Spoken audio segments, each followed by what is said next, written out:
La semaine dernière, sur la scène de l'usine, pas de guitare, de basse ou de batterie, mais les solistes de l'OCG. Durant 2 soirs, le fief des musiques alternatives accueillait un regroupement inhabituel. Donc l'idée, c'est une envie que j'avais depuis longtemps d'associer, en fait, de faire dialoguer, 2 courants de musique assez différents, c'est-à-dire, la musique contemporaine d'un côté et l'électro, et de faire ça dans un lieu festif.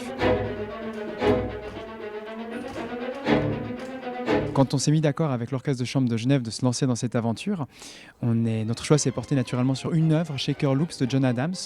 qui en fait exploite un procédé de composition qui sont des boucles qui sont répétées et lentement, c'est un processus assez lent, des choses émergent et c'est pas si éloigné en fait de l'électro. Sur le côté de la scène, le DJ et producteur Ripperton ainsi que le batteur genevois Arthur Natek, habitué à faire cohabiter son répertoire et ses improvisations jazz avec tout un panel d'instruments électroniques.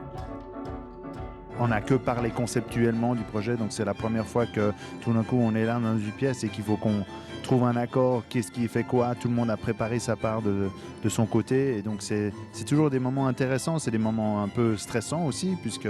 on joue demain pour la première fois et c'est la première fois qu'on se rencontre, donc c'est des moments que j'aime bien mais qui sont plutôt tendus, pas négativement, mais qui sont, disons, il faut être réactif et efficace. 40 plus de la musique, 2 danseurs du ballet du Grand Théâtre investissent la scène et la salle dans une improvisation où les corps s'imprègnent des notes et des rythmes en temps réel. Je pense que ça nous force à être vraiment à l'écoute de l'espace, à l'écoute de la musique et aussi être en communication constante avec le public, savoir où le public en est, ce dont il a besoin, ce dont nous on a besoin aussi. Et voilà, je pense que c'est une contrainte mais en même temps c'est une opportunité de découvrir de nouvelles choses, quoi.